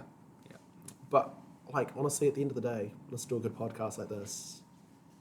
You can make that commute work. Yeah. It's not the end of the world. And I've done big commutes before. And to be honest, I actually find sometimes it gives you a nice setup to the work day where you can pre-plan yourself kind of mentally as you come into work. Totally agree. But you just have to have a little bit more organisation. Yeah. It's just and it's a good unwind session after work as well. That sort of, if you leave a busy bar at 3 a.m. and then you get home 10 minutes later, you're still firing on all cylinders. I've done an extra lap of the block just to listen to one last song, just to calm myself down at the end of a ruthless shift before. So 100%. In Melbourne, I used to have a 45-minute tram ride either way. And I loved that end of the day. And I'd just sort of chill out and relax. And then I get home and I'm ready to relax and I'm ready to go to bed. And it just, the commute was probably my favourite part of starting or finishing the day. It's a much healthier thing than going home and smashing half a bottle of wine. Exactly. Yeah. 100%. Yeah. Totally agree. So take advantage of KiwiSaver. Don't rush into a decision. Tick all your boxes. And from the sounds of it, keep things documented and look at the numbers every single week. Keep a budget. Yeah, 100%. And stick to that budget as well. It's so easy to blow things out once in a blue moon. You go, I'm out with a couple of friends. I'll shout this round or whatever. Yeah. Just be a little bit stingy at points because honestly, you have to. Our economy is pretty tight. And if you're not looking after those small digits, like I said, 10% of KiwiSaver seems like a lot of money, but actually at the end of the week, you forget about it very quickly. Yeah, it's like another $20, $30. But, same with buying that extra pack of cigarettes because you're drunk on a night out or, shouting around to a bunch of people you barely know. Yeah. The Uber home because you missed the cutoff of the trains or something. Man, the amount I don't drink because of Ubers, actually, because I'm just I'm not going to pay that. I'm going to drive everywhere. Yeah. Count those little figures. They really do matter. And have really invested goals and metrics you kind of want to make for yourself in the sense where you're like, sweet, so I can put away this every week, and in this amount of time I will have this much money. Yeah. And it doesn't have to be huge figures. Actually, small is probably better. For our retirement plan, we do both $50 a week. Yeah. That's perfect. That's great. At the moment, fuck all. Yeah. But in, 60 years, when we're going to need it, we're going to be very grateful we've tucked away those little pennies and put them into a high, low risk, high interest investment scheme. Yeah. Because then that money is generating its own money. Yes. For fucking nothing. Yeah. And I really do recommend KiwiSaver, but it depends on, obviously, if you're a resident here, because there's a few loopholes you have to get through to actually start that scheme. And then the other thing I'd say to that as well is there is others, so do look around because we've got a couple of investments and genuinely recommend those in the sense where if you just forget about them for 10 years, keep putting in those small monetary amounts, you'd be surprised how quickly they do grow. Yeah, for sure. We have our own Sharesies accounts. Yeah. Where we've got little ETF mutual fund things going on. And we were doing it because, and it's great just looking at what you've done over a year, how the market has kind of gone with some ups and some downs, but just I'm every single Monday, $25. I never look at it. Yeah. I look at it when I need to use it. That's the only time I'd be bothered looking at it. Yeah. Like, yeah, you'll see, actually, if you watch, like, the graph, like, you'll see some big drops. Yeah. Right? And I hear people freak out about them. But at the end of the day, I've always made more money than I've put in. Yeah, know what I mean? for sure. I've always come out net positive. Yeah, for like, sure. by a long yard. Yeah. So it's worth it. Yeah. And don't worry about those little drops. It's okay. Don't worry about the things, like, it's the same as anything. Like, it's growth. Yeah. And as long as you're actually, this is like one of my employers said to me, and I think it's really good. As long as things are ticking up, everything's all good. Yeah. You've got a staff member and they're a bit rocky, but they are learning. Is it an upwards trajectory or a downwards trajectory? As soon as it's downwards, you've got a problem. Yeah. As long as it's upwards, even if there's a couple of bumps, even if there's a couple of bad weeks, It's all good. It's all good. Yeah, it's all good. This is like, anyone listening, this is not, financial advice for you to follow to the T. You have to do your own sort of stuff. But I had a conversation with my accountant, and one of the mutual funds that I was invested in around tax time took a big dip because people were pulling money out to be able to pay their taxes and things like this. And he said to me, it's on sale. Double your input whenever you normally do it, because you're now getting it cheaper than when you actually started doing it. And so double down on those ones, and once it matches back where it took its drop off, then go back to your $25 a week. Yeah. But it's on sale, bro. Take advantage of it. It's always going to go up as long as you're invested in the correct type of fund. I would say safe, you've done your safe research. investment. And that's why I wouldn't recommend to where people go invest, because obviously it's a very fluctuating market that, to be honest, I always go very safe with mine, which I could be a lot riskier. Yeah, I'm very safe. I want minimal but consistent growth. Same. That's what I say. Always ticking up. That's the best thing. But again, as long as you're putting that money aside, regardless, let's say I didn't even put it into an investment. If I put $50 aside every week for the rest of my life to my investment, by the time I'm 60, that's still money. That you have. And actually, it's my mum who said this to me, and I think it's a really good metric to think about. It's you just want enough money to have options. Yes. Yeah. And you don't need billions of dollars. In fact, my goal is to never be rich. In fact, I'll be rich if I have a happy life. Yeah. That's in fact, actually, I'll be rich if my husband has a happy life. That's my true goal in my existence. No, genuinely, get quite a lot of joy in giving other people joy. So it's that's the hospitableness. It's a weird metric, but I hope to just have a life with lots of friends. I hope to have a life where I can make the right decisions, but I have the ability to have choices to make those. Yeah. You're very much happening to life instead of life happening to you. Yeah, but in saying that, I've also rolled through life, and I would have never seen myself in the position I am and where I am. So it's kind of all there's a little bit of roll the dice, but you kind of want to rig the cards a little bit. If that makes sense. Yeah. Learn how to count. Yeah. And life is a gamble. You never know what's around the corner. But you want to make sure you've got the best stacked deck possible. Yeah. If you can choose to drop out a couple of cards and add a few better ones to the hand, take that opportunity. But 110%. You have to notice the opportunity when it arises. So it's also be vigilant about your situation. But also, I've never made extortion amounts of money throughout my career. But yet everyone's looking at me and Peter going, what the fuck, how can you afford this house? And it's just vigilant savings. Yeah. It actually is. It's there's no magic fucking button we've pushed.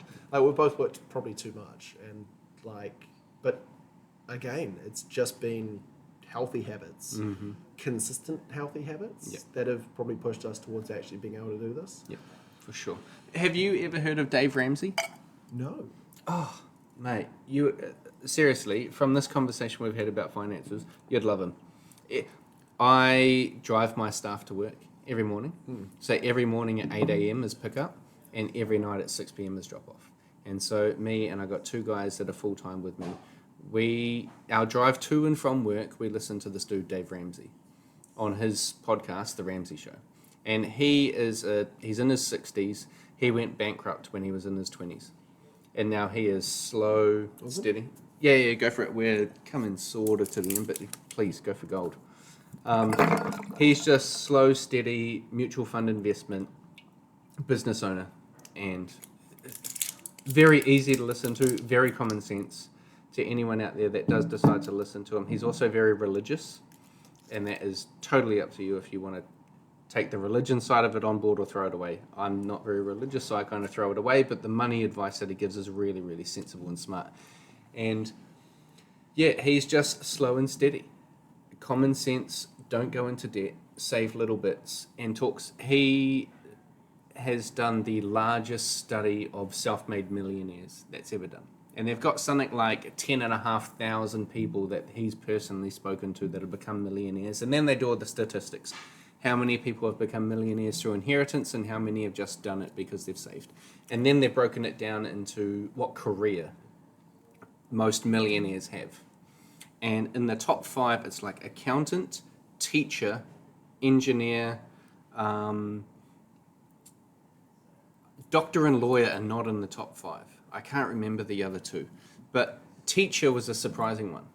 Yeah. And they pointed out that teachers are process driven, and because they're teachers, they've never been in a lifestyle where they're expected to drive a fancy car. So they're real comfortable just driving the Toyota Corolla, and they're not trying to impress people, and doing exams and grading exams, etc. is all just, it's just process, it's just systematic, and they treat their savings and their money in the exact same way, and so they never keep up with the Joneses.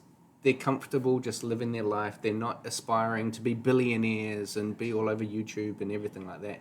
They just want to do their thing, and they end up becoming millionaires at like a disproportionate rate because they're just slow and steady, and they win the race that way, and they get to retire, and maybe they have investments of $1 million, and it kicks off X amount a year, and they're just comfortable living on that money. They don't need to go on cruises every week. It's great listening to it if you listen to it regularly.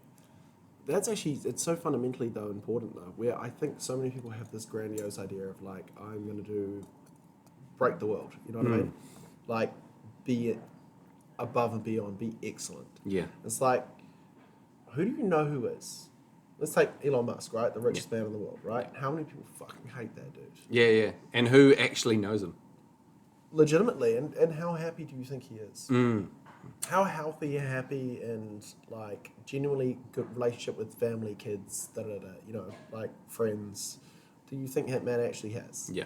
Like, and it's such an interesting thing to think of, and it, like, balance is, I guess, the key to that. Like, it's where, like you said, slow and steady. Some of those teachers probably have better relationships with their friends, better relationships with their students, better relationships with their partners, and some probably don't as well. Like, it's a skew between... Yeah. Misery exists everywhere. Yeah, but it's... Slow and steady really is the way to win. And I'll tell you back to what Danny said, like, be the second in charge, right? Yeah. We all want to own the bar, right? It's the dream we all have as, like, early budding hospitality humans. And then you realise the amount of pressure that comes behind that. And you're actually like earning a passive income to some extent, not having, obviously we all have responsibility, but not having that level of responsibility to have to pay shareholders, to rent, all of the, water, utility, all of the bills that come with wages. God, Jesus. all of the things that come with owning a business. Right, it's kind of easier to run one. Yeah. And not have that emphasis on needing to be the top dog. Oh, like, and there's a lot of pressure that comes with it. To be fair, it's almost like it's a misconception of how much power or control people actually want.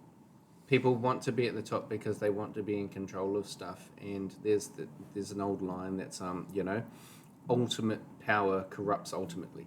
Yeah. Like, if you want to be an owner just because you really want to be the top dog, you're in it for the wrong reasons. Correct. If you really want to be an owner, ultimately the best reason I think to be in it is to then know that the 10, 5, 30 people that work under you, you are able to help them live their life.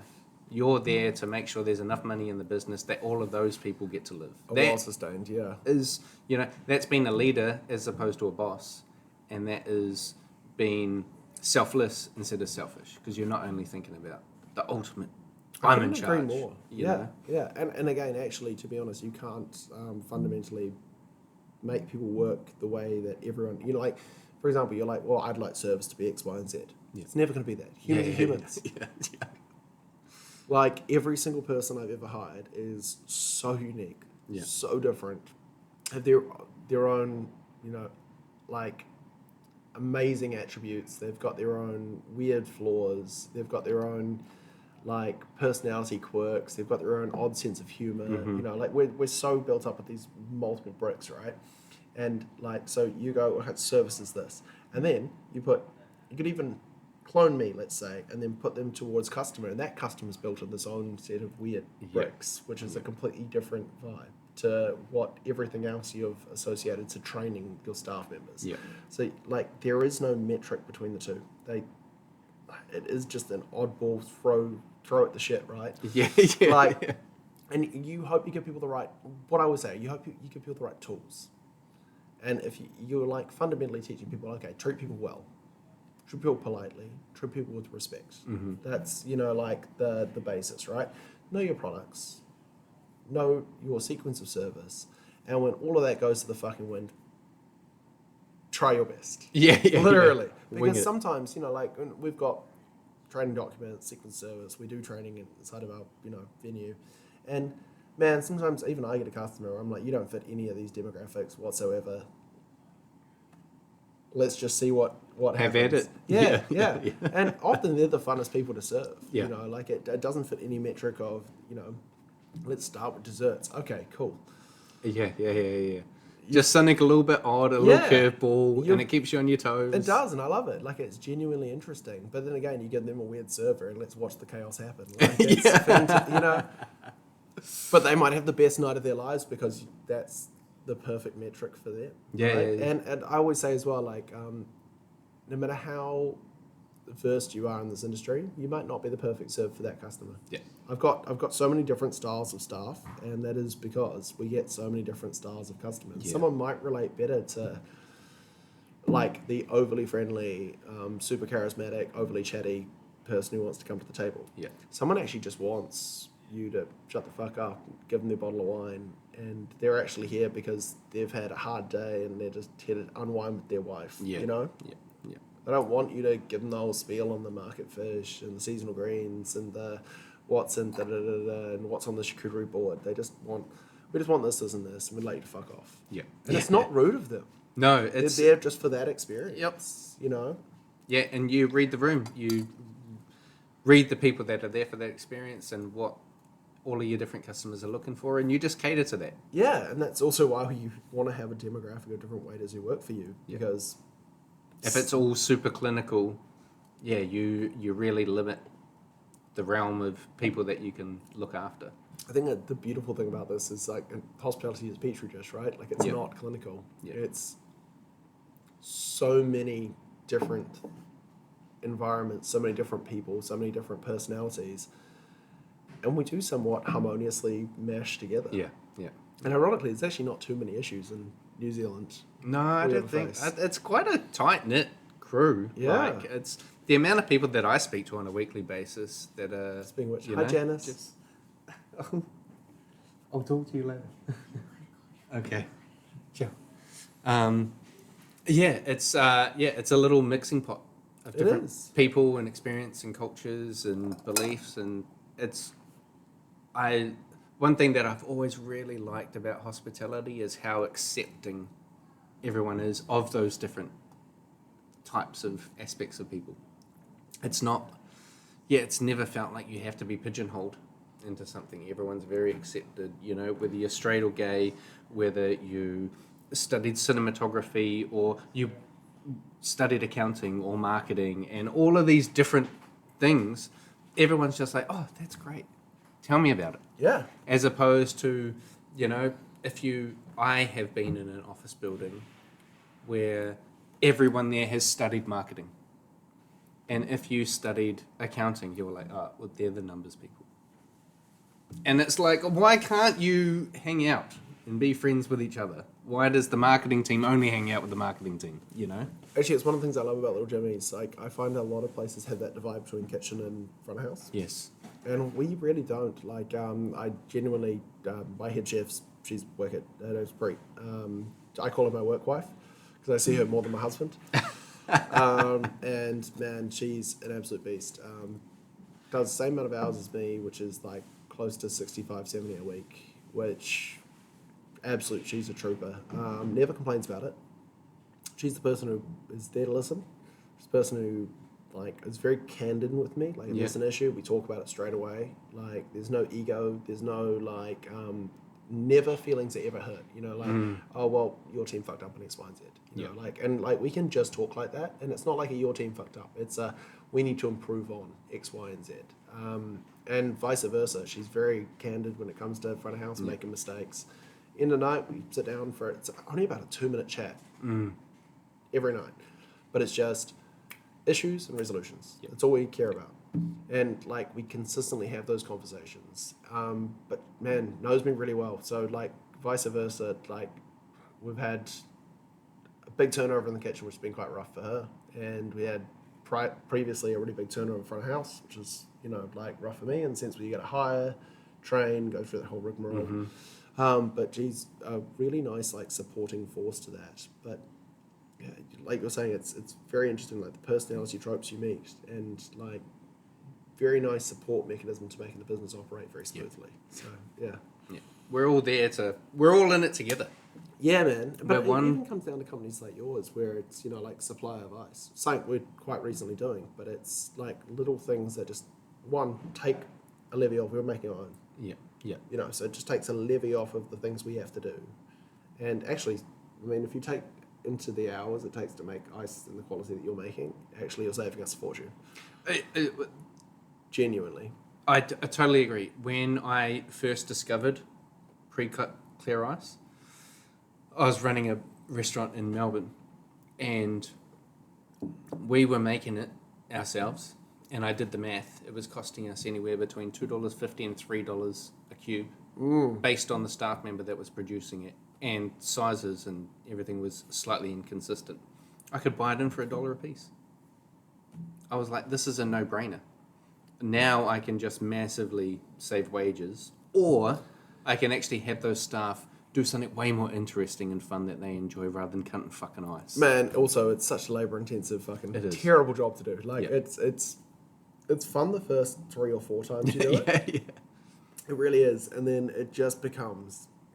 It is a labour of love. That's exactly how I describe it. But it is such an important part of our industry. But it's little things like that where it's like taking away those labour-intensive jobs, which actually hourly wage is expensive and costs us all an arm and a leg, and then just upscaling the industry in a way which a lot of people, I guess, haven't thought about. But it's, kudos. It's an amazing product. Once again, thank you very, very much for that. Yeah, that's great. I'm glad that we are contributing, because that was my whole mindset at the start. How do I give back and help better the industry that I feel has given me so much? Like, gave me a career, gave me shitloads of knowledge, gave me great friends, gave me great life experiences, gave me a lot of problems as well, drinking too much and things like that. And just how do I use everything that I had done and learned over the years to then support everyone else that was in the same industry? And that's sort of how do I also help them just save some money and deliver a better quality product to the customers? That is, at the forefront, which is why we just do everything that we can to make sure you guys get the right thing. What size is your glass? What we can custom cut anything. How do we just make you get the best value that you possibly can for the least amount of money? I gotta say, one of the fun metrics we've played for, we have so many different uniformed glassware, because for the last year I've attempted to not spend as much as possible on glassware, because you're like, shit, times are tough. Yep. We're doing all right as a business, but like not as well as we could be. And if you can trim things, and the amount of suppliers who have been like, we've got glassware, absolutely, we'll help you out. And like people are happy to have their brand associated with the product they're selling. Right? Like it's such an easy metric for them. It's free advertising. Like, it's free glassware for us, and like it's easy win for both sides of the table, right? Like, it's sweet. Exactly. I mean, like, in terms of when you guys came on, you know, like, do you need a freezer? Yeah. Do you need to store it?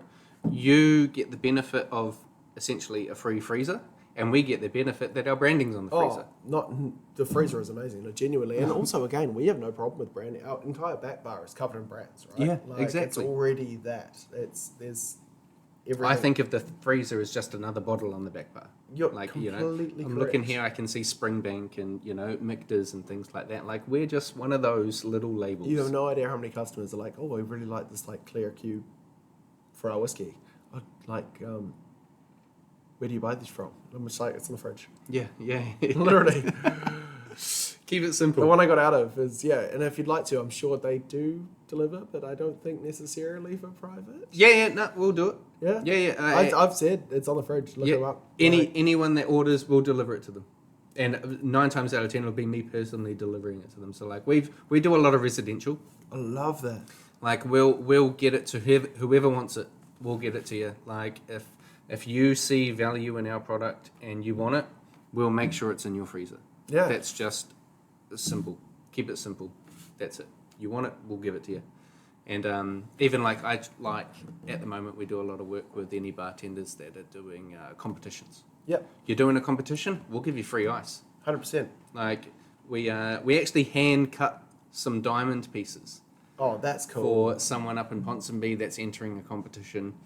And they were like, I really want diamond pieces, but my cocktail is based around not being perfect. And I'm like, sweet dude, we'll hand do them. They'll all be slightly imperfect. And it's 100% free. Because we just want you to succeed. And the further you go in your career, and we keep a good relationship with you, the more venues we get access to, the more people that get to see us. Full circle, that's just being hospitable, though. Yeah. In the sense where, and like I was going to say, on that topic, it opens up so many opportunities later in life that you'd never expect. Yeah. And things you just never, like you said, like, you'll make these diamond ice cubes for this person this one time, right? Yeah. And to be honest, for you, it probably doesn't cost you a lot. Ah. A little bit of labour. Yeah. And I think there's probably an hour's worth of work in it. Yeah. But, who knows where that person's going to get to in life. And I always kind of remind myself of that in the sense where, like, be nice, because it's got to be free holidays. It's got to be fucking, like, job opportunities left, right. Like I said, I haven't written a CV since I was 17. Yeah. That's right. Like, I've, in some way, shape or form, coasted through life. It's got to be married. It's got to be, like, a house in the near future. Mm-hmm. And it's, like, if I could say anything, the only thing that I've really done is a little bit of savings on the side and being nice to people. And it's the easiest fucking metric to life, right? Like, just be good. Like, it's... Be useful, be easy to get along with, just simple. Yeah, and that's the other thing I would say. Just work hard. Mm-hmm. Make work your friend. Yeah. Work is not a punishment. And also enjoy the crunch periods. Yeah. Like, we're coming into November, December, right? It's going to be mental. Mm-hmm. Look forward to it. Yeah. Make hay while the sun shines, right? Yeah, like, exactly. If you don't enjoy those kind of crunch periods, then how do you expect to enjoy the holiday? Yeah. 100%. Totally. Like, you got to make the holiday worth it. Yeah. And not just earn it in the sense of, like, monetary value. You've got to physically yourself earn it. Otherwise, there's no relief. Yeah. Yep. Exactly. Love that. I think this is the perfect time to, like, finish on our breadcrumb mojito moment. Oh, I love it. I was going to say, I've been the entire time we've been doing this interview trying to think of, like, a fundamentally clusterfuck of something I've done absolutely wrong. I'm going to give you a different breadcrumb moment. Okay, cool. Bring it on. I love a little bit different. Because I don't have one. Okay. I'll say I've made every mistake under the sun. Yeah. Literally. I don't think you can make more mistakes than I have made in my life. But I'm sure there's someone who tops the cake. Make mistakes. Yeah. Going to. Yeah. I've made them all. Yeah. I genuinely made them all. But learn from them. Yes. And try not to make them twice. And if you make them twice, please fucking don't make them a third time. Yeah, you know what I mean? Yeah. Like, just give yourself the opportunity to grow and learn from them. And the best approach, if you can, is learn from people's mistakes. Unfortunately, I've learned majoritively from my own. Yeah. But if I was going to give you a breadcrumb moment, I'm going to say the time that I put salt in my daiquiris, because I think that fits this really nicely. We had 2 ramekins. This is that Crab Shack back in fucking, this would be like, I don't know, 2014, 15. Yeah. 2 ramekins. One had salt, one had sugar. Yeah. Yeah. One was for daiquiris, one was for margaritas. Mm-hmm. And I decided to put a pinch of the wrong thing. They were labelled. Yep. I was just, in the heat of the moment, white, didn't assume. Anyway, I served to a customer, and they were like, this doesn't taste right. And it's exactly that moment. And I went, What are you talking about? no, I didn't even. I just went, let me have a sip. And I had a sip, and it was the most astringent salt water tasting. It was rum and salt water, basically, with some citrus. Like, it was, I wouldn't even say it was a good daiquiri. It wasn't a balanced daiquiri to start with, and the fact that I didn't taste it. But it was an So you used to metric. Pinch the sugar and We chuck used it to in do the raw daiquiri. sugar. Yeah. Terrible metric to making daiquiris, but also welcome to my early bartending career. But yeah, no, I had done salt instead of sugar. Yeah. And was seawater. Yeah. Which, to be honest, we were in Crab Shack, and it could have been a feature of the video. Yeah, crazy water. But it was probably the worst daiquiri I've ever had in my entire life. But make mistakes. Yeah. I made them all. Yep. Yeah. I'll make many more. I can promise you. Yeah. So I think that's some of the best advice you could ever get is make mistakes. Make as many as you can, because the more mistakes you make, the more you'll end up learning. Yeah. And that's the ultimate goal. That is the goal, right? You hopefully learn from the mistakes you're making. And like, I'm sure I'm going to make 1,000,001 more mistakes in life. And in fact, like, you're an early parent. I'm sure you're about to make 1,000,001 as well. Yeah. I hope to be a parent at some point in my life, and I'm going to make 1,000,000,000 mistakes in that regards. But also, don't take it too seriously. We're humans. Yeah, exactly. Embrace We're living. And especially when it comes to kids, like, they figure shit out, you know? Yeah. You'll make so many mistakes, and they'll give you shit for it. Literally, and we're all just big kids, right? Yep. Like, bumbling our way through this. Our parents made mistakes. Extremely weird world. So, and again, a constantly evolving world around a constantly evolving human. Just don't take it too heavy. Yeah. And try to not sweat the small stuff. Yeah, don't sweat the small stuff. Do your best. Yeah. That's kind of it. Life is life. Don't be in a hurry to get to the end of it, like you said at the start. No, like, legitimately, I think just try to enjoy the little things in life that you can, and like anxiety and worry, I mean, it's such a thing that is prevalent in our social media today, but just in the best light possible, take a breath, chill out, and realize that actually we're just small in a very big world. Yeah. Nobody actually gives a shit. Yeah. You just care a lot, which is great that you care, but take a breath, care. Like, I don't know, it's a weird oxymoron of like care, but also just take a moment, take a breath, and relax. And it's that balance between the two, because, you know, we're all very high strung. I think that's the social media and environment that we all live in, the fact that we're all consistently connected to everything. But take a minute, meditate. Yeah. Enjoy life. Yeah. It is actually pretty good. Yeah. And we're all going to get through, and we're all going to end in the same way. Yep. Totally. Love it. Thank you very much. Oh, absolute pleasure, Conor. This has been a very rewarding conversation. It's been very enjoyable. Thank you very much. You know, all of your insights and I have none. Well, lived experience. Perspective would be the word I would Perspective? use. Yeah. It's one. Yeah, we all have one. So, yeah. But, no, thank you very much. Hey, it's been an absolute pleasure, and always a pleasure, never a chore. I was going to say, it's rare to have two Conors. Yeah. Now, are you CONOR or double N? Oh, we're the same way. I know. Yeah. I saw your email, and I was like, I know, what a fucking win. It's rare as well. It's always double N. Yeah. My entire family still spells my name. Yeah, you'll only be the second Conor I've ever met in my life that's one N. Really? Yeah. I've met a few. Yeah. I have one that also looks like me. It's like a doppelganger, which is quite fun. It was in my high school. Yeah. Oh, really? Yeah. No shit. People used to get us mixed up, one with name, but also we looked the same. So. Yeah, there was a Conor in my year growing up through high school, but he was double N. Yeah, it's always double N. And he, at that time, I had short hair, and he had long hair, like surfer boy type vibes. We've switched. But yeah, now chicken switch. I love think, it. the last photo I saw, he did have short hair. And now, interesting. But yeah, no, Connor, unusual name. I notice a lot of Connors around, but never spelt. I would also love this podcast, Connor and Connor. Yeah. It's immediately the same thing. Yeah. After another. No, love it. This has been great.